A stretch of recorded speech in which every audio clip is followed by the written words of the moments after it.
Hello, everyone. Good evening. Welcome to social media space. Welcome to our recording of the 91st edition of On the Ball. It's our last one of the year, which is exciting. And I think we'll probably need the break, so we'll take it. Thanks for joining us. Hope you enjoy it. Get any comments or questions you want in. As usual, we'll try and pick out one or two of them as we go along. It's not essentially what we're trying to do, but actually, I say that this week we are doing our review of 2021. So we're going to try and kind of touch on some of the best aspects of the past 12 months. So if there's anything you want to flag up or make sure that we don't miss out on, or your favorite moments, goals, whichever from the whole 12 months that have gone past, let us know. Get those in over the course of the podcast. We'll try and come up with a few and read some out before we are done. You'll want to see who we've got on tonight, won't you? Well, here we go. We've got Steve Sanders, the one and only Darren Huckerby, and Susannah George, which is a lovely lineup for our final podcast of the year. So I can't wait to hear from them. And all being well, I reckon we crack on. We'll do a wit's end, obviously, at the end for all you who don't switch off at the end, which is always good fun. I haven't updated the star sign and pun runs. So we will. I'm going to make that a New Year's present for everyone when we come back after New Year. Because if I can't do it over the space of 2 weeks, where are we? Steve will see this as a sign that we probably should just give up on it now, as all our pun runs. But I'm definitely one for admin. So I feel like that's something I can't leave alone. I'm going to try and just share these now, which I like to do before we properly get going on Facebook.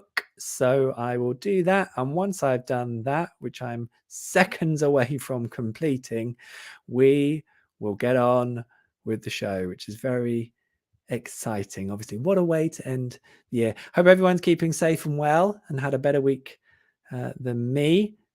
So hopefully this will be a nice little bit of light relief from everything that's going on. You won't know it, but I've got a tray of wine and cheese there later for myself. I'm looking forward to that. Right. Obviously, I forgot to invite anyone round to help me digest that, but you know. Right. That is done. I reckon in that case, we crack on. And look, my buzzer is already ready. See, I'm going to get myself ready in advance for the buzzer. I reckon we crack on. Yes, Michael, for goodness sake, crack on. Let's do it then, shall we? Have a lovely podcast. Enjoy it. And we'll see you on the other side. Boom. Here we go.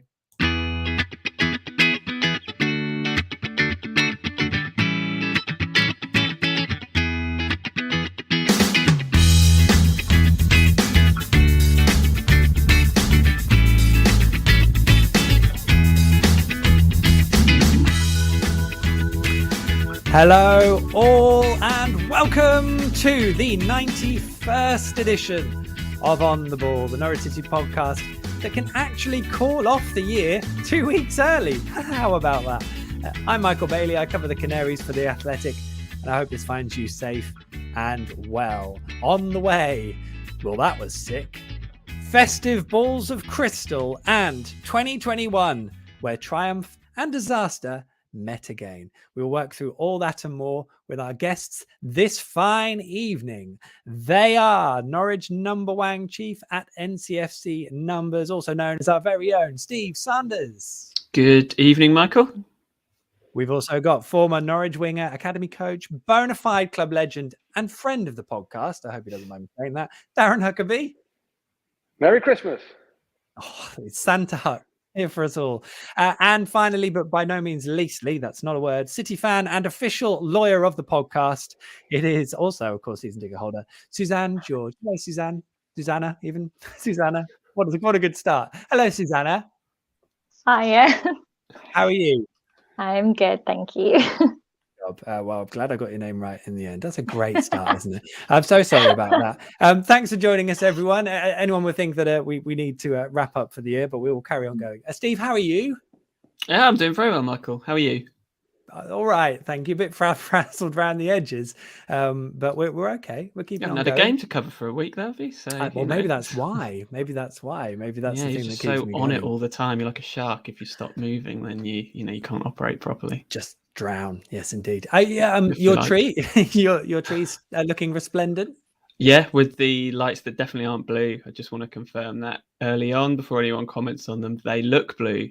They're not actually blue. So They do yeah. look blue. It's okay. Yeah. We'll let you off. Listeners listeners can't see it anyway, which is True. maybe lucky for them. Darren, you came, Hux, you came in with the happy Christmas. I mean, is your tree in a different room? Yeah, I've been kicked into the living room, so it's back that way towards the kitchen, and Mrs. Hooks is wrapping presents apparently. So you've done me a favour. You've done me a favour getting me on it. Okay. That's I wondered why you said yes, so that's good. How are you? Yeah, very well. Yeah, as well as can be expected in these crazy times. 2 years on. Yes, crazy times of 24 months worth, pretty much. But there we go. We carry on. Thanks for saying yes and coming on. Susannah, I am so dreadfully sorry I got your name wrong earlier. It's written down right, and I know exactly what your name is. So please put it down to my own brain malfunction. You have a delightful tree in the background. You know, this is the third. That way. We've got three. We've got three. We've got three in this house. So this is one of them. Yeah, my mum likes Christmas. So we've got there's another one in the sitting room, one in the dining room, and this is the study. So got a third one. That's fantastic. Is the one behind you with that rank in size and you know, Christmasiness? Would it be sort of third, second, top? I mean, I don't think you put it top because the one in the dining room's got Norwich City baubles on it. So maybe that's the key one. But there's no internet in there, so I would have had that in the background otherwise. Swings and roundabouts. Well, as long as you guys enjoy it for Christmas, that is, of course, the most important thing. So it looks wonderful. Thanks for joining us all. Thanks for everyone out there for joining us. Hope you enjoy listening to this. This is the last podcast of 2021. It has been a blast of a year. We've changed a lot of things over the course of the year. We've gone live with video. We were even under the threat of stopping altogether at one point, but we wanted to carry on. I hope it's all been worth it for everyone, and I hope you've enjoyed it. We will be back next year, of course. Now, I'm sure we're all feeling a bit at the moment in terms of everything that's been going on. So what I say is for the next 40 minutes or so, let's throw ourselves under the podcast bus and enjoy it. So in that case, and with that spirit going forward, let us crack on.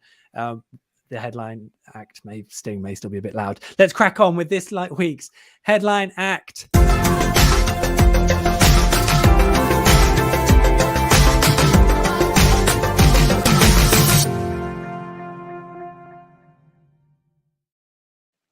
Which much like 2 weeks ago or a week ago it's kind of a catch up on games that happened a really long time ago, or at least it feels it. Of course, the West Ham game on Saturday was called off due to Norwich's COVID situation. I think for them, on top of a lot of illness in the squad and also the injuries, I think at one point Norwich had fewer than 9 players training, so you can't really play a football match. You can't really have a training session, I'd imagine, or I'm sure Hux has found a way to have a training session with 8 players, but it's probably not ideal.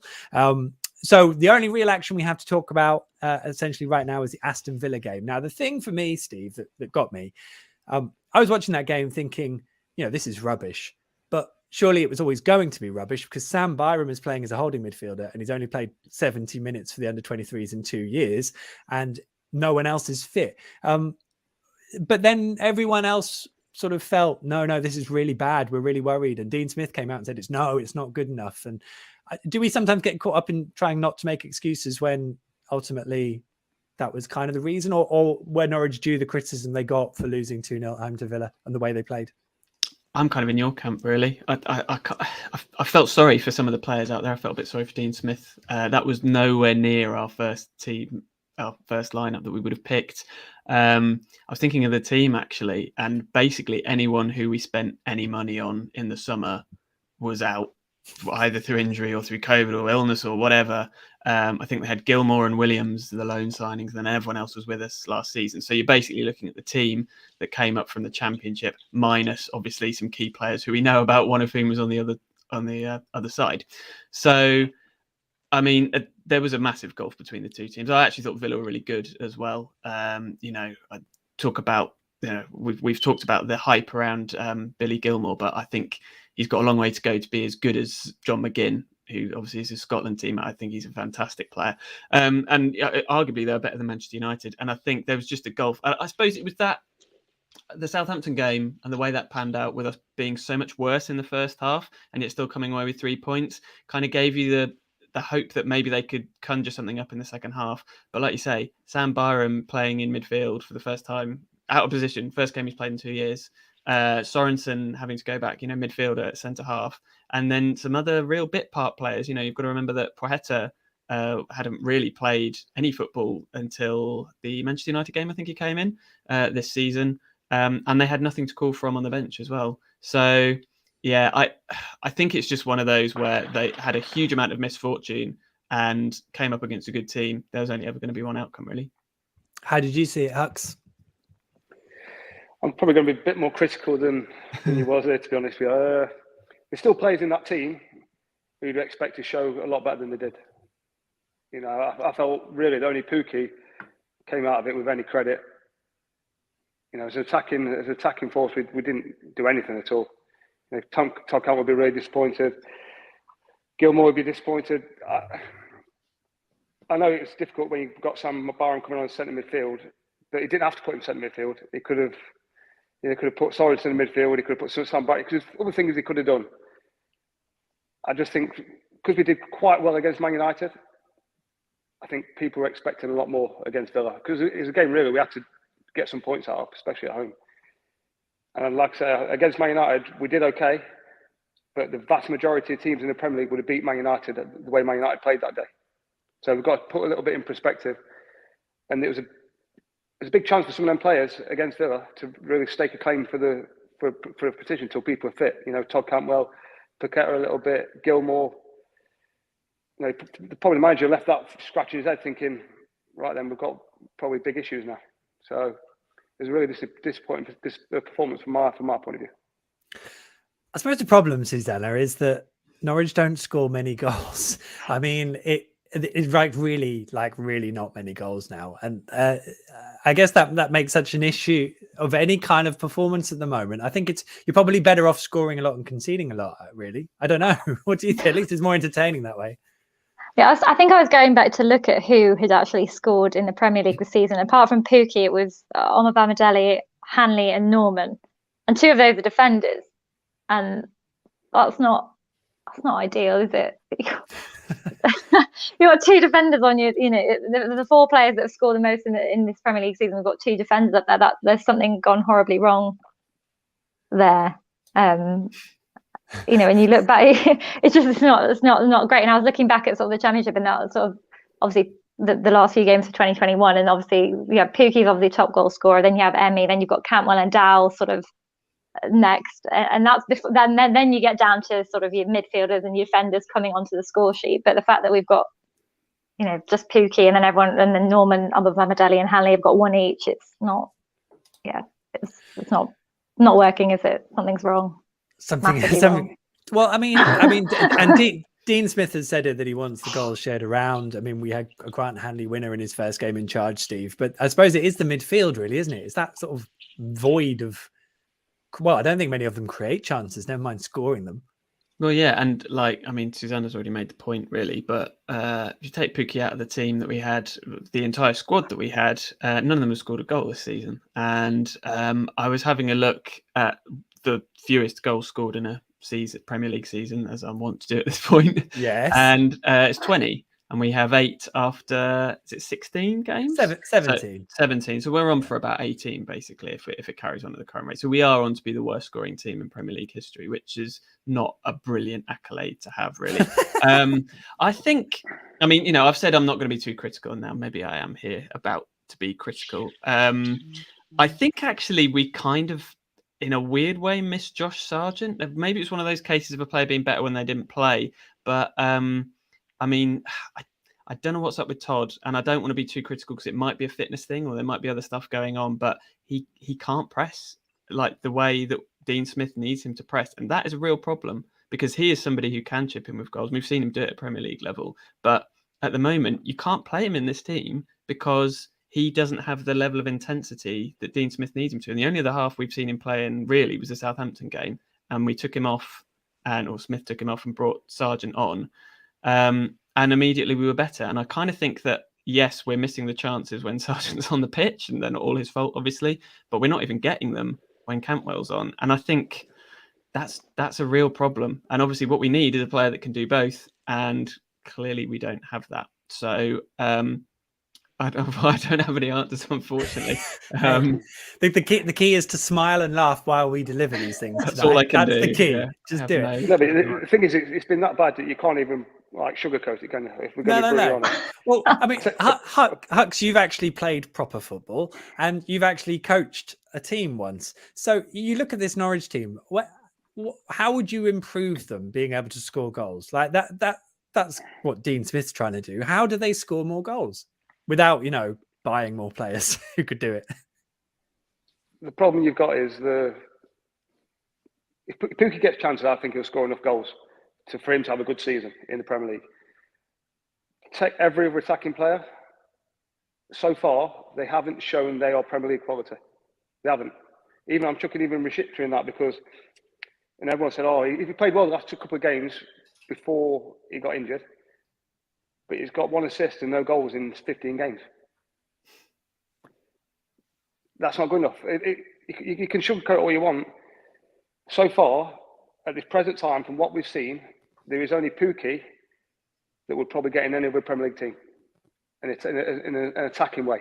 I thought Norman's done okay in certain games, but is he only looked okay because everyone else looked so bad? It's hard to tell. It's really hard to tell because we don't consistently put teams on the back foot. Other teams must love playing against us because basically they know that eventually they're going to score a goal. Because Norwich can't just defend for 90 minutes and not the other team not be on the back foot. I know we've done against a couple of teams and created a couple of chances, but realistically, how many clear-cut chances have we created in 17 games? 4, 5, 6 maybe in 17 games, which isn't good enough. And it's not like we've tried to go on a cheap and bought League One players, League Two players. We've actually spent a fair bit of money for Norwich City, and so far they haven't produced the goods. Will they go on to? Honestly, I don't know, but from what we've seen, they need to do a lot more in attacking areas. They've got to. Also, we've got no chance. Let's be brutally honest. If we don't start scoring some goals from somewhere, we might as well pack up now. That is so true. I mean, the irony being, of course, that the only season in recent memory Norwich survived. In fact, well, the only season they have survived immediately after being promoted to the Premier League, isn't it? In 11, 12. Yeah, the only survival season. I'm trying to get the words out. Involved 2 signings directly from League One in Anthony Pilkington and Elliot Bennett. Well, and also that season, as well as the season under Houghton, we had other players chipping in with goals, didn't we? I mean, Grant Holt got a few in both of those seasons, but the point was that he was backed up by Pilkington, Houlihan, Snodgrass, all midfielders who had an eye for goal. That has been a huge miss. Actually, it was to an extent last time as well. Cantwell chipped in with a few, but again, Pookie didn't have a bad goal scoring season 2 years ago. But it's just nobody else helped him out. But actually 2 years ago, I felt like we were creating the chances and we weren't scoring them. This year, as Huck says, we're not even really getting them. We had the one moment that's kind of summed it up really was the Kenny McLean miss kind of at the start of the second half, which was our only really presentable chance in that game, which was basically handed on a plate to him by, I want to say maybe Ashley Young played that back pass. Yep, good shout. And really presentable chance. You've got the kind that you've kind of got to take when you're in our position and off target. And Kenny knew it was a bad miss and an important one, but it just kind of summed up where we are at the moment. Like the kind of bigger worry there is that unless that's Pookie who gets that chance, who else do you fancy scoring out of any of them? At the present time, the way the confidence is so low, who would you back in that situation? Pookie. None of them. Yeah. because confidence is that low that it must be playing on the players' minds because we just don't look like we've got no confidence going through the entire attacking presence of the team. I mean, Hux, you must have played in a team where it felt like that. Either, I bet presumably you were the one who could score, maybe you were Teemu. There's times when you're going through a bit of a bad spell as a team, but you've still got players in the squad that you think can create chances. I went into every game thinking that I will create 4 or 5 chances this game. Whether we'll score them or not, that's different. But I believe that I could make 4 or 5 chances for myself and for other teammates. And if we took them, we was going to have a decent game. But that's why you've got Dean Ashton and people like that, who, when they're in the team, you fancy him to score if you give him enough, create enough chances. The problem here is we've got a centre forward who will score goals, I believe.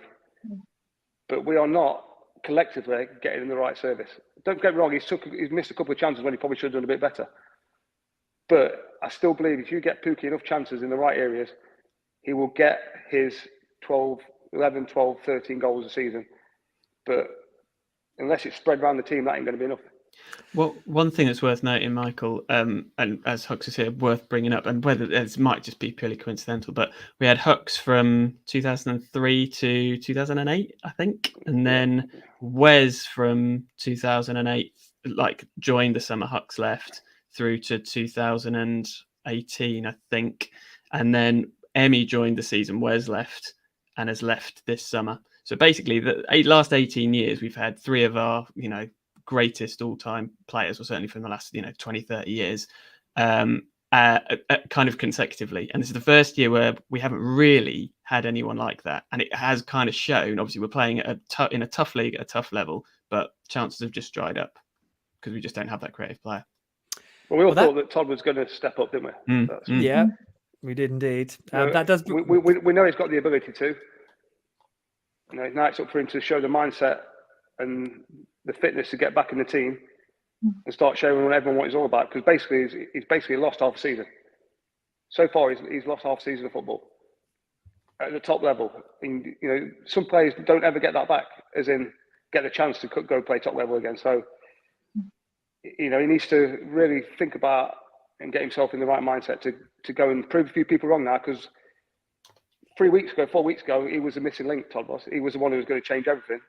And now he's got his darters again. So it's up to him to show everybody that he can play at this level and be a driving force in Norwich City, in an attacking sense. Well said.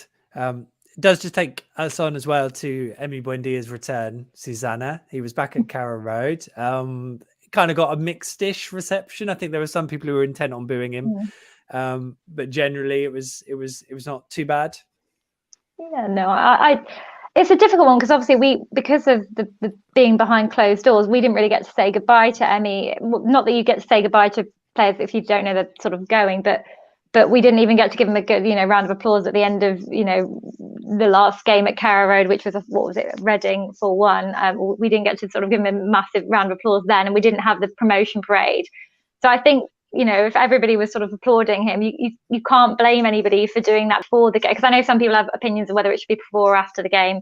But I think when we haven't been able to say goodbye and thank you properly, I don't think there's anything wrong with that. Obviously, when he's on the pitch for that 90 minutes, he's completely the enemy, and we all need to boo him. But actually, what I liked about when Villa scored, I noted that when it was near the Barclay, the Emmi refrained himself and just hung back and stayed back, and I thought that was quite respectful because I think he knew that he was in front of, his what was previously his home side. I thought that was quite controlled of him. I think someone pointed out that he doesn't tend to celebrate goals for Villa, but he used to for Norwich. So I quite liked that he just sort of was quite simmering. Maybe he just liked scoring for us better, but I think that's the logical assumption. Also, I mean, when Norwich fans sung the chant, it sounded better, obviously. Yeah, it was nice seeing him back at Carrow Road to a degree as well, Steve. Fair? Oh yeah, I mean, that how much I love Emmi. Even though he's gone, and he did play well, didn't he? He kind of saw shades of what he was like for us. He's obviously he's going to be a different player for them. They're not going to rely on him as heavily as we did. He's going to have to fight for his place a lot more, obviously, as he's in a better team. But yeah, it was nice to see him back, albeit they beat us and he was good. So all of that stuff wasn't great, but really enjoyable. Well, look, if I may, 2 pieces I can flag up. There is a piece on some of the stuff that Shemek Poeta had to work through to get back playing football, which is was quite a lot, in fact, in terms of coming back from his COVID illness earlier in the summer. So that's on The Athletic. Likewise, a piece of Pookie appreciation, I've called it, which kind of touches on the fact that he will score goals, as Mr. Huckerby has said. And also, the guy is properly up there already in terms of Norwich's all-time goal scorers. So it'll be nice to think that maybe he could get double figures for a second Premier League season, which would underline his own quality. And then obviously that keeps Norwich up. And then he can go on and cement even more his place in Norwich City folklore forevermore. But that is not what I wrote in the piece. It's a bit more nuanced than that. So there are two pieces for you to read over at The Athletic. I think as we approach the end of the first half, we should try and maintain our concentration and bring us maybe a little bit of this.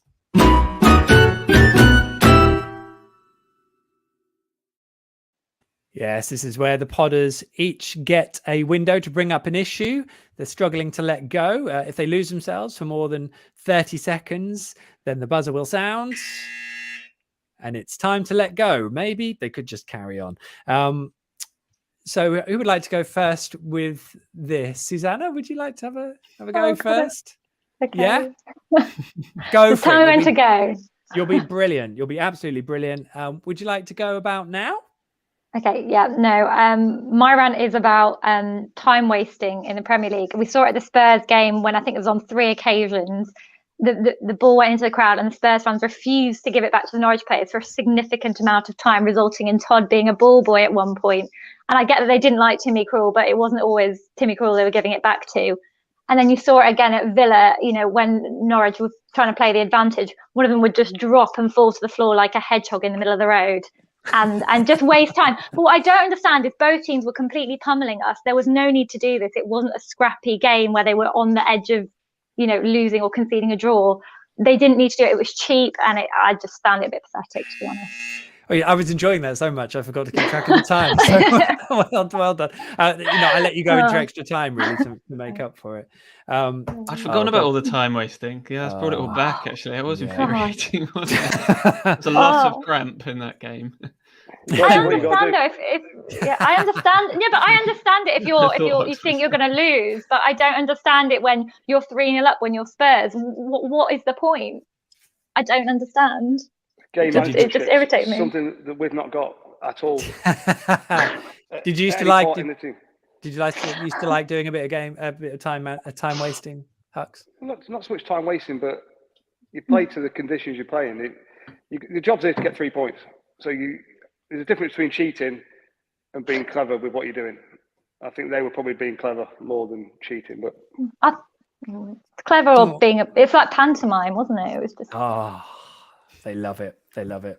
Hux, would you like to go next? Yeah, you can do it. Go on, then go for it. VAR again. It's been a shambles the last few weeks. Whoever's in the box looking at different things has just been a joke. Two red cards yesterday that probably should have been given.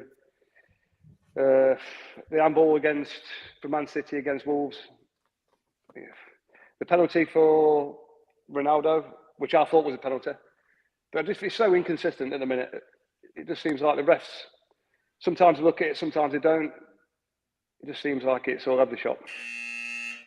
Here. I think the refs everyone's just decided to go with the original decision. That's what it feels like now to me. It's like we had so much controversy with VAR before, but they now daren't make any major changes. They didn't on that Robertson red card on Sunday, did they? That was overruled, and that was no more clear cut than the Kane one, in my view.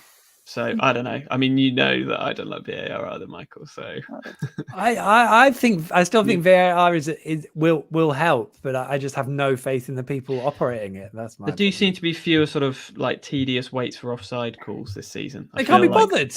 It's like I'd rather that in a way than have to wait around 3 or 4 minutes for a decision. There was a penalty against Arsenal and West Ham. If that's the next football, there's no way on earth that's a penalty and a red card. It's not. Was that Kufel's one? Yeah, I know it wasn't the best tackle in the world, but he got the ball and then he clattered into him. If an ex-player is watching that, there's no way on earth that would be given as a red card. No way. In fact, West Ham have since come out and said they were told that they had been told it wasn't a red card, which is brilliant. It's like, oh well, so that shouldn't really happen now. Like VAR should be able to make the correct decision in the space of a few, in 30 seconds max. But there we go. Ex players on VAR. Then is that your answer, Hux? I'm not. If put it this way, if somebody in the room, I think they'll get to a better on certain things like that. They'll get to a better judgment than just letting a ref.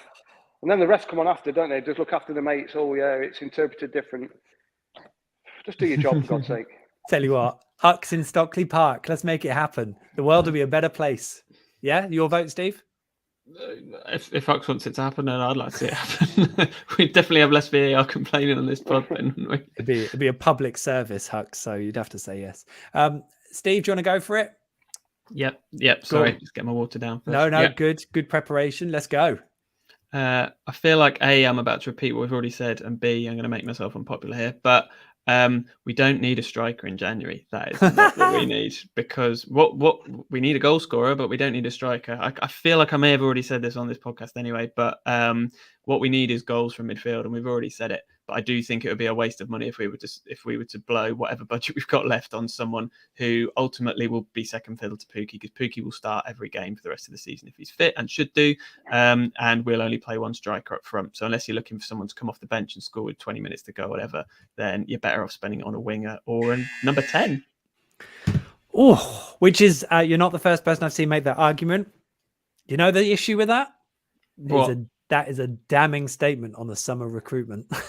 Well, and that's the thing, right? They spent all the money, or most of the money, on those positions in the summer. Yeah, exactly. And it's basically saying none of them were good enough. Yeah. So we will see how that all pans out. I can't wait for January, obviously, as always. Brilliant. I think that takes care of everything. What have I got left on my list? I did just want to flag up. You'll have seen a lot of it today and in the last few days. If you're a Norwich City supporter and you're going to be going to games at Carrow Road from here on in, certainly over the winter, presumably that there will be games taking place, you do have to pre-register your COVID status in terms of vaccinations, lateral flows, in terms of your situation. You have to pre-register that now to be able to go to a game, and you'll then be spot checked if you're going. That's just basically to ensure that the grounds can stay open for supporters, at least until the government decide otherwise, which obviously in Scotland and Wales they already have. But you know, little old England, for good or worse, right or wrong, I don't know. But that is what they're doing. So make sure, if you're unclear about what you need to do, I would hate to think that you would end up going to the ground and not have it sorted. The club are being really open in terms of making sure everyone can do it and how they do it. So just check out the Norwich City website, I would say, for all the details that you need. And if you want to ask any questions on it or whatever, send me a DM and I'll certainly do my best to answer them on Twitter. So how long does it take, Michael, as someone who hasn't done it yet? Do you know? Well, likewise, I haven't done it yet. I don't. Go on, Hux. Yeah, it's not as straightforward as I thought it was going to be. You have to log in and put in an account, and we'll see. Okay. I've got my mum and dad coming to the game hopefully on Boxing Day. I don't know; they won't be able to do it, so we'll have to wait and see. Okay, well, at least someone's tried it. That's good. I haven't tried it. I don't even know if I have to be there as a journalist. I don't know, but you've got special privileges, have you? Surely you would, wouldn't you? Surely, well, I think we probably have. We probably have to have done all that to get into the game in the first place. To be honest, so I mean, I've been doing it for years. It feels like so. Yeah. So, well, there we go. I hope you all are able to do it with a degree of relative ease, or at least can get the support you need to do it. As I said, DMs are open if you need to ask anything. Hopefully it won't take you too long and it'll be easy enough to sort out. But please know that it's there and that you need to do it to get to a game. I did just want to add my thoughts for the friends and family of Lily Kemp, a Norwich City supporter of 60 years. She was 91. She passed away recently. So thoughts and prayers, obviously, with her and her family. She was a proper Norwich City stalwart here, there, and everywhere. So well done, Lily, on a wonderful supporting life of Norwich City. And also, the last thing I wanted to touch on was I did enjoy watching Anel Hernandez come on for Middlesbrough at the weekend in some degree of football, watching him with a really tidy finish, score a goal, take his shirt off, wheel it above his head for a good 20 seconds whilst the offside flag was up. Nothing was going to stop him celebrating. So it was a wonderful moment, really, to take in. And obviously watching a game like that always reminds you just how poor the Championship is compared to Premier League. It's just incomparable, really. Danel Sanani scored a lovely goal for Huddersfield, I think, as well. Quite a similar finish, actually. So there you go. A couple of Norwich City Loney updates there. That is everything that we are not going to talk about tonight. So in that case, rather than bring up the halftime sting, we're going to move straight on to Centrefold.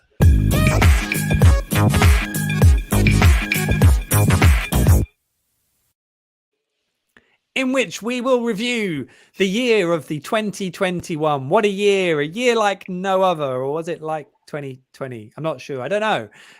But it did take place. There will be a review of the year over on The Athletic over the festive period. But we should get stuck into it because it has been quite a year for Norwich City. I mean, Steve, was it a good year or a bad year? Good year?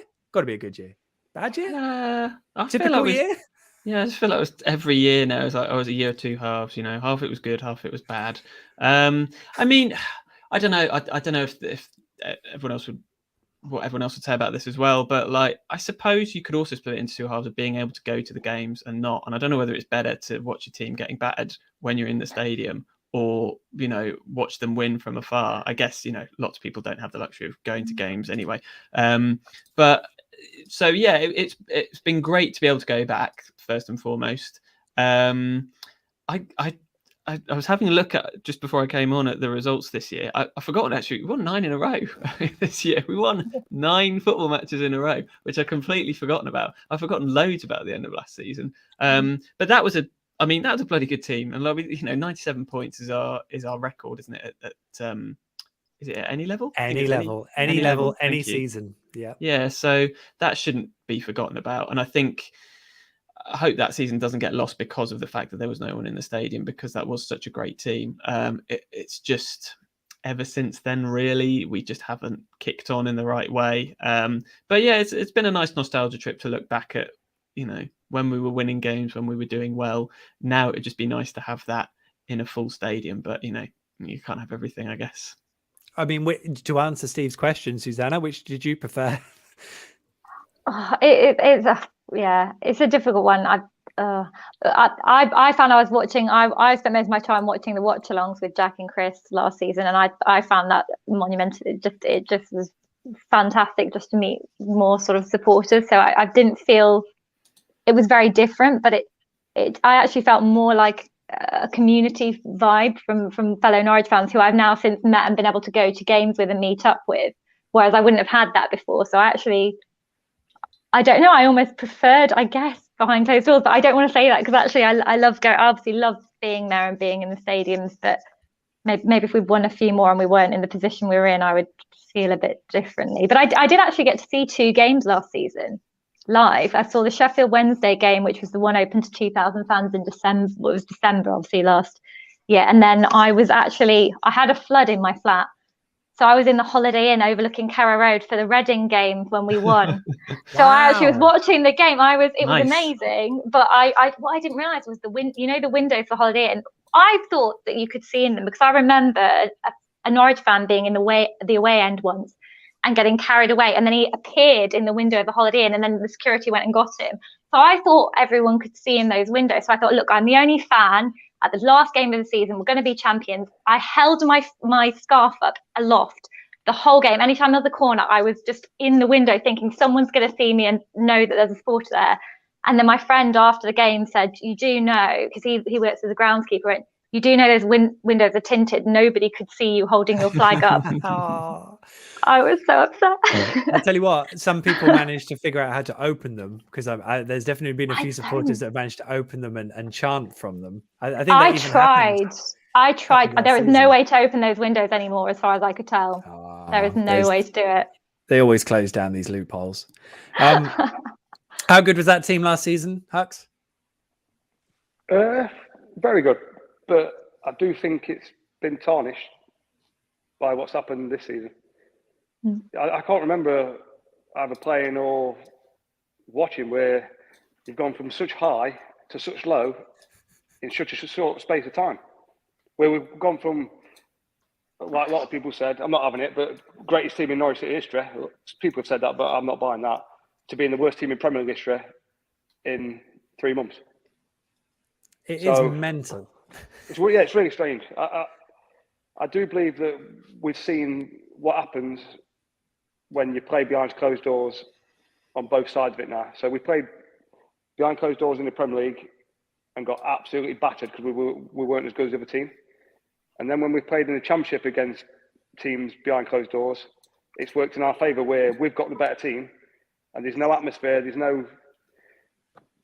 nothing to bring the other team on. So I think that's played a big part in the last two, well, not this season, but the season before and the end of the season before that. I think playing behind closed doors is good if you've got good players, and it depends who you're playing against. So it's just been really strange. I do think that last year's team will be tarnished because of what's happened this season. I think it was in 2003, 2004 when we went up.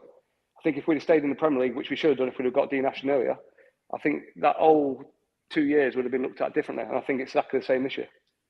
I completely agree about behind closed doors football, by the way. And I have to say the Championship last season was not a great division.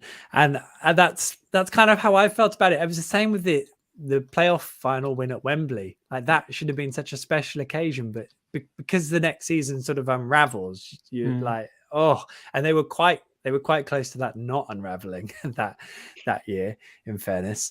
Yeah, but I think there's unraveling and then there's what's happened the start of this season. You know, there's a difference between being competitive and having a good go at it and just falling short. But we haven't done that this season, have we? We've been miles off it, and we're still in the hunt, which is the crazy thing. And changed head coach, which I suppose is I don't know. Susannah, did any of us think that Daniel Farke wouldn't still be in charge come 2022? I mean, I always thought the 4-year deal was quite optimistic when they announced that, but I was thinking 4 seems like a lot. But I don't know. But based on the record of his previous sort of last sort of Premier League, the end of the last Premier League season we were in, and the beginning of this one, I don't think there was any other option, because it was either that. Stuart Webber was really in a bit of a conundrum, because if he stood by Daniel Farke and said, "Oh well, no, there's nothing wrong with the management," well then eyes turned to recruitment, which was his purview. So he was either throwing himself under the bus or Daniel. So it was kind of a no-brainer, really. It was the bit where Daniel Farke was going to be the longest-serving manager of all time at the football club. That you're probably thinking, yes, 4 years is a long time. Would that have happened if he'd seen out his contract? Would he have been the longest serving ever? Yeah, wow. At the football club. Not in all of football. Oh no, but yeah, in terms of it, Norwich, definitely. I mean, if we want to go through some best moments, best goals, or worst moments, worst goals. I'm trying to think of some really bad goals. I mean, I was trying to think of best goals and trying to see if there were any from this season that could be involved, but I don't think there are. So, because there's only 8 of them for starters. Norman's was good, wasn't it? Norman's was all right. It was all right. Yeah, it was all right. Come on, if that's the highlight of the season. What a goal it was! Yeah. Susannah, you've got one. I've got one. My favourite goal was, I think it was March, and it was Sheffield Wednesday. It was Todd Cantwell's goal, which was assisted by Emmi. It was in that top corner. It was. I think we won 2-1 Sheffield Wednesday away, and Cantwell's goal was just beautiful. It was just a masterclass of a goal, and then Emmi obviously assisted that, and it was a great one. Yeah, get out of the way, Ben Gibson, I think it was, or whoever. Yeah, no, it was. That was that one. Yeah. That is a good goal. Any other candidates? I think Buendia scored a couple, didn't it? There's one where it came over his shoulder and he hit it first time volley. Yeah, he's done it a few times, but I can't remember who it was against. But that was Barnsley at home. That one. Yeah, Kenny McLean's long ball. Pass. That's just showing you what it was all about, really. There was 1 or 2 in that Huddersfield game, which I think was probably out for best performance. There was a really good team one. I mean, I should have done a bit more research into this, but I think it might have been maybe Dowell scored it. It was I think it was a nice 1-2 between Emmi and Dowell possibly. Great memory, Steve. It was. Well, I don't know. Was it? Okay, I'm really Yeah. But that was the best. I mean, that was the best 45 minutes this season. Albeit There was a terrible caveat there because they were one of the worst teams I've ever seen at that level. They were absolutely pathetic. I remember you being on the podcast, I think, around that performance, and you pinned it. I've never seen anything like it. You pinned it on. Is it Carlos The manager Corberán's white chinos? Yeah, white trousers on. that was why. And he's still there, isn't he? He outlasted Farker. Yeah. Who would have thought? Eh? He did. But then he didn't get promoted, so that probably helped. Yes. Love it. I mean, yeah, that I think that 7-0 is down as one of my best moments, obviously, because it doesn't happen very often. Let's see if any of you have got some comments out there that we can pull up. Let's see. Paul M. Pookie's goal this season versus Newcastle was a belter. Oh, yeah. Almost Yeah, a copy of his game. That is a lovely goal to watch in slow motion. So that's a great shout. That's a good shout. I love that one. What else we got? Christelle. And for that Dow goal, Cantwell left a defender on his bottom bum in the lead up. I'm sorry, that's because we don't say the word bum in my house to my two little kids. So I've literally auto-corrected it, which sorry about that. There are a couple of crackers. So that's all grand. Player of the year? That's exactly where I was going to go. I was just trying to think of somebody who's been our best player of 2021, because I think arguably our two best players of last season have moved on. So I don't know whether you can include them. But nobody's been that outstanding over the 12 months, really, have they? I mean, go on. Can't we say Tim Krul? I think everyone forgets him because he can't really score anything, and he does save our bacon quite a lot. We would be facing some terrible results if it weren't for him, quite frankly. I'm happy to go Tim Krul. Tim Krul definitely for me. Really? I dread to think what the score lines would have been in some of the games. Yeah. Where we've been terrible, and he's made. Don't get me wrong. Some games I'm watching, I don't actually know if he can do anything else. Yeah, maybe. It would be tight between him and Teemu, I think. Because without Teemu's goals, would be absolutely shafted. And I suppose the Leeds second goal does rankle a little bit, but I don't know. I would hate to be contrary because that's just not my style. So. I think over the course of and I know that was a fairly important goal given the circumstance, but over the course of a year, a goalkeeper's there's always going to be one or two of those moments. I do agree. Like I think Susannah's made a really good shout, and that you kind of forget how important he is. And also think of like the number of different defenses he's played behind just this season, and the fact that he's been a constant there every single game, and an experienced head. I think I've been swayed. I would go Krul, actually. I think that's a good shout. Okay. Well, I'm outvoted, which I can take. If I was to offer as in, BBC-esque Norwich City personality of the year, I posted this and I thought I couldn't think of anyone. So I don't know who personality. How define personality? Well, and who's allowed to win it? Is it have to be a player or anyone? It's like the BBC rules, isn't it, really? I mean, how do you define it other than, is it someone who is, really got a great sense of humor, or, someone who's achieved a lot? I don't know. For me, I'd probably go Handler, just because I think he's probably the only one who's got real character and stand up and let's have a fight, whatever's happening. I think a lot of other players have, I wouldn't say down tools, but literally sunk into the background. I think he's not always played the best, Andy, but he's always there. He'll stand up and fight, and we've lacked a bit of backbone through the spine of the team. I think when he's not played. Can I nominate for the Lifetime Achievement Award, as he didn't get a mention earlier, Alex Tetty, because he obviously retired. Oh, there we go, beaten to it by Chris. I mean, that could be Norwich City personality of the year, couldn't it? In fairness, so just give him it every year, to be fair. So there we go. I think that probably wraps up our review of the year, really, which I think we've done quite well, given half of it's been a bit wretched. But 2022 is a new year. So what is there not to look forward to? We'll just be near the top of the championship again, won't we? That's the way these things Will we? Yeah. Yes, we will. Right. In that case, let's move on up to our final section of the pod, which will be a little bit of Motti. This is almost fantasy football. Yeah, it's a quick look ahead to paint the picture of what we expect to see from Norwich City over the festive period. Now, there's obviously a bit of a caveat here in that we don't know what this is going to look like. So we will just assume it's all going ahead. As I sit here right now, I am expecting the Arsenal game to go ahead. Arsenal have had a few COVID cases ahead of their EFL Cup game today, but it is playing.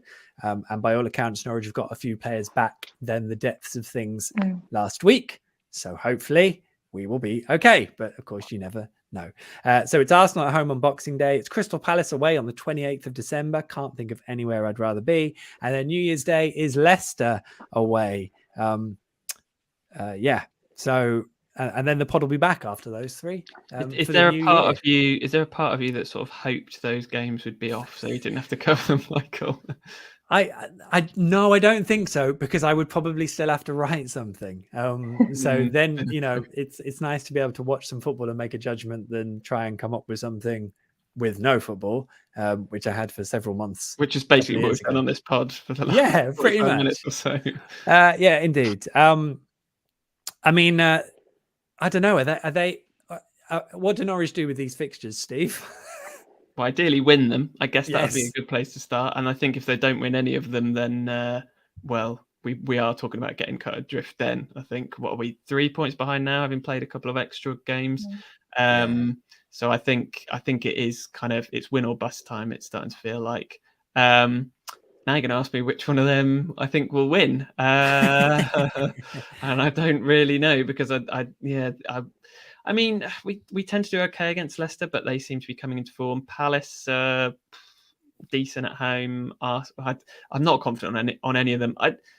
Arsenal seem to be clicking into gear, which is a shame, because I would have maybe backed us a few weeks ago to get something from this, but I could sort of see us playing quite well in that game, and a bit like the United game, and not really getting anything out of it. So why not? Let's say we'll go to Selhurst Park and win. There's a kind of mindless optimism that we need at this time of year, isn't it? We never normally do it, but why not? Why not this year? It could be a change, and we will have players back, so that's something, isn't it? I mean, the Arsenal game, Hux, I know they're in better place, but it does feel like the kind of place where they might trip up if we have a right old go at them and the crowd's on top of them. Yeah, my worry would be that I watched Arsenal against West Ham, and they've got pace and abundance in all areas attacking, and that scares the life out of me. I looked at what Matty Cash did to us, who's a right back, and basically he got in nearly 10 times in the game as a right back. Yeah. I'm just thinking, what will Saka do out there? That's my worry about the Arsenal game. Palace game, I think that'll be more of a battle, and I used to hate going to Crystal Palace. It was just one of them. You go there, it's just a scrap. It's a fight from start to finish. And Leicester at home will be decent. So if I was picking anything where I think we've got a real chance of getting points, I'd say Palace. But none of them games are where you think, right, we're the favourites here. Susannah, what do your Norwich City festive period plans look like? Well, watch because I'm in Nottinghamshire at the moment, but I'm planning hopefully to go to Leicester, which will be fun. But I went in, was it December 2019, when we came back to draw 1-1, and it felt like a win. It was a fabulous game, and Leicester again were really on form then. So I feel quite optimistic. Actually, I feel if we're going to get anything, I feel it will come from the Leicester game, to be honest. But that's a big shout. We love a big shout, and we'll take it. Yeah, I suppose just some goals and some points somehow. Maybe it gets easier after Christmas. Oh yeah, no, it does, because Norwich have got Charlton in the FA Cup, haven't they? So that'll be easy and exciting. Well, they are the three games. We hope they all take place, and we will be we'll be back the other side to review them. I'll just have a quick look. I don't have any comments stuck out to you, Steve, but I'll try and have a quick look. Paul's kind of now that Paul at the bottom at 8:58 has said, it's basically summed up how it might go, which sounds like it might be about right. Plucky 1-0 loss to Arsenal, lots of positive to build on, and a 2-0 loss to Palace, which kind of feels like the fortnight that we've just had. So that might be a slightly negative bit to end on, though. So sorry, I'm now searching. So quick, find a nicer one. In fairness, I mean, fair play to Paul, who did the score. So, you know, he's not May just be me, Michael. I've completely lost what you just said there. Yeah, same here. Me too. That's exciting. Oh, you're Okay, you're I think we're back. We are back. Yes. Whatever you just said, you may have to repeat it because I don't think anybody heard. But you said it was exciting, so you've kind of teed it up quite well. We heard that bit. Okay, sorry about. We'll hopefully this will carry on. Yes, what I was saying is that Paul M has done a remarkable job there of predicting Norwich to fail to score twice as well, even in his optimistic, in his optimism, which I think it was. I'm not sure. What else have we got? Craig Brooks. Hey, Craig, is Tet's goal versus Sunderland the best goal scored at Carrow Road Ever? Well, that's what he's asking. Justin Fashion, you might have something to say about that. I think me running past 6 players and just having to kick it anywhere, and it could go anywhere. Well, we don't need to carry on that discussion because the man who scored one of the goals has just said. I'm not arguing with him, but thanks for the question, Craig. Top It was stuff. a good strike, though. It was a good strike. But... You know what? It was a great goal. It was a great goal and a great moment for Ted. Just a big swinger at it. It's just fantastic. And Chris Mower has been in touch, trying to read some kind of sequence from NCFCnumbers Christmas tree lights. Is your Christmas tree trying to communicate a message? Yeah, it's all a massive code. I'm not going to tell you what it is, but you know, Chris is on to me. But there we go. I couldn't tell you, but you know. It's there for those who understand it. So yeah, it's about VAR. That's the only clue I'm going to get. Well, I think in that case, and on that note, I reckon we call time on the 91st edition and for the year 2021 of On the Ball, the Norwich City podcast that plans would never. That doesn't make sense. The Norwich City podcast that would never turn down a trip to Selhurst Park. If you're yet to do so, make sure you subscribe via your podcast player of choice. It is, of course, free for everyone. The pod is available on your usual player, and we are now streaming the recording of the podcast live in video form on my social media channels. As you will know, just search Michael Bailey, The Athletic Norwich City, and your preferred social platform, and hopefully it will show up for you all to enjoy. Ratings and reviews, wherever prompted, are always hugely appreciated. And if you want to get in touch with any questions or topic proposals, please send me a direct message on Twitter. The handle is at Michael J. Bailey. A big thank you to our guest tonight. Steve, thank you so much. A pleasure. Thank you, Michael. And Merry Christmas, everyone. You're a superstar. Thank you for all your hard work this year. Hux, always a pleasure. Thank you so much for making the time. Yeah, don't drink too much, people, over the festive period. There you go. Listen to Hux. Listen to Hux. Susannah, thank you so much for joining us tonight and the other week as well when you were on. And will you come on again next year? Of course, I loved it, Michael. Hurrah, brilliant. Thank you so much, Susannah. Thank you to all our guests over the course of 2021 as well. We literally couldn't do it without them. Otherwise, it would just be me talking to myself. And no one really wants that window into my normal life. We'll be back next year with a fresh bout of Canaries Capers in more On the Ball Norwich City podcasts. Until then, Merry Christmas, Happy New Year, and of course, never mind the danger.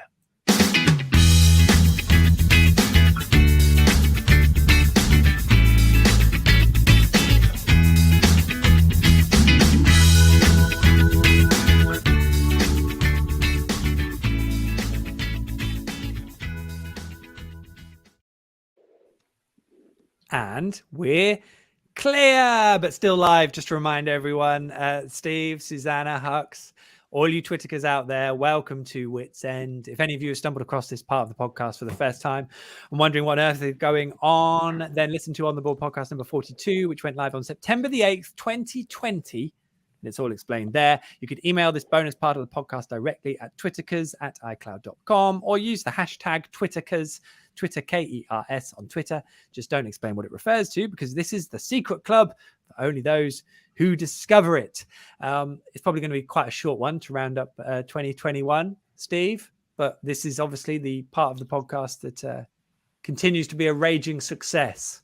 Yeah, and I feel like you saved the biggest technical glitch of the year till the very last podcast, which is great. You've even managed to ride that out. Consummate professional that you are.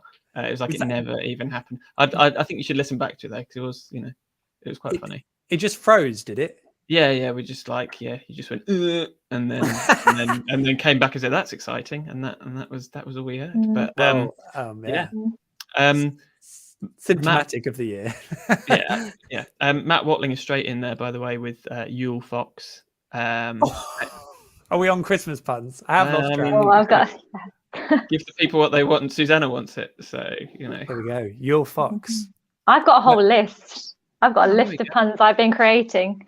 Well, just go for it, and then we'll see what Hux has got as well. Unless you want to get one in before Susannah cracks into the list. Yeah, I think we should. None at all.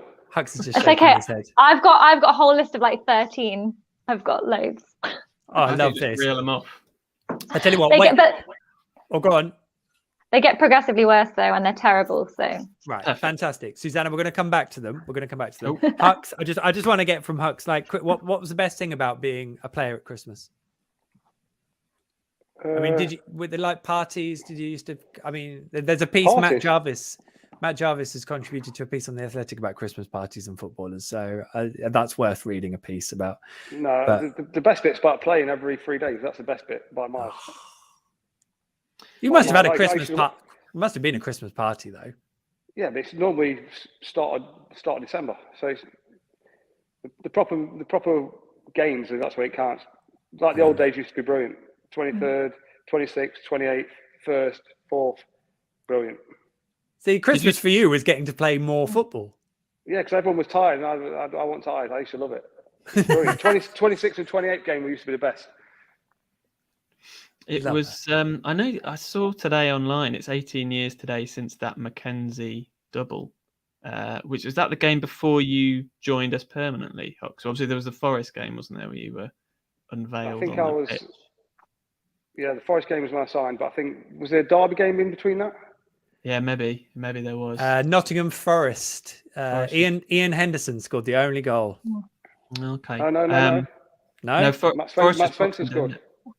It was Spencer. Yeah. Was it? Yeah. I'll tell you what. It was Ian Henderson's cross then. Definitely Ian Henderson's. And it was Gary Holt's cross for that Mackenzie header, because I watched it this morning. I thought, bloody hell, that was like a brilliant run and cross. I always kind of thought of Gary Holt as being a sort of midfield general, but that was just a brilliant bit of play. It was. It was quite weird though, because he kind of just ran over to the sort of corner of the pitch. And then no one defended him. It was like, oh, this guy can't cross. And then it was a peach of a cross. Great header. What a moment. What would you have for Christmas dinner? Or for Christmas lunch as a player, Hux? Would you be able to have turkey, gravy, trimmings? No, none of that. I'd have chicken and mash or pasta or something. I wouldn't have Christmas dinner. Oh. You can't have Christmas dinner and then play the next day, can you? I bet you a lot did. That's why they all look so tired. No, Christmas is not for footballers. No, it's true. Tell me, do you have a proper Christmas dinner now? Yeah, and I go to pub the night before. I go to pub at lunchtime, and then I have proper Christmas dinner now. Yeah. Do you prefer Christmas as a player or as a human? Player? No, as a player all day long. Best time of the year, Christmas. Oh, he's like the footballer's footballer. I love it. Sorry, Steve, were you going to ask a question? I can't remember now. If I kept you have got it all covered. Well, I'll tell you what. James Hotchkiss has been in touch. Darren Huckerby, essential part of the Christmas cheese board. Rumors are they were digesting that at Downing Street. In that and Paul Goodall's been in touch as well with this will be our Bailey's Comet. I can only assume so. I can only assume that Sputnik is space related and not Christmas. Unless Paul knows. Paul might know something we don't. But I mean, does that Sputnik instead of Spencer? Is that what we're? Yeah. I mean, that's what I'd say. A push. But that's probably a nice way to tee it up for your list, Susannah, which I'm now very excited about. So, oh God, I'm going to apologise in advance because they're really terrible. But that's what makes a good pun, I think. If they're awful. Yes. Let's go. So these are called Christmas puns, yeah? Christmas puns? They're Christmas puns. There's a lot of them are song themed because I don't know. I was listening to Christmas playlists. But the first one's Jolly's Navidad. Oh, Jolly's Navidad. Yes, love it. We've got the Hanley and the Ivy. Yeah. Okay. It's just about scans. So this obviously this is old, but Russell Sprout Martin. Oh, that's good. Well, I like it. Yeah. The first Campwell. So the first Noel. Yeah. Yeah. Okay. See, they get worse. I told you correctly. I'd move on quickly, Susannah. Yeah. Hux Okay. is still with us. It's the point when Hux We just got- cuts himself off. Don't you worry. We've got While Shakespeare Watched His Flock by Night. Nice. A Partridge in a Pear Tree. Okay. Lovely. Yeah. Lovely. Todd Rescue Merry Gentleman. Mhm. Rupp on the Rooftop. Oh, Rupp Is on that- the rooftop. is that a song? Oh, there's Up on the Rooftop is a song. Oh, okay. Okay. Good. Well. Yeah, it's about reindeer. But anyway, How far down the list are we now? we're not far away. You've only got 3 more. Oh, amazing. So Let's this go. is- Last 3. This is a double. This one's a double one. So 'Tis the Sorensen to be jolly. Oh, Um, that's nice. I like that. They're Walking in the Errands. Yeah. And then Cruel Log. There we go. Oh, Log. cruel log. Nicely done. Beautiful. Nicely done. I liked Russell Sprout Martin as my favourite Russell pick of the bunch, I think. Well, James Hotchkiss has been back in touch. Could have used the first O'Nell, which I think we might have done last week.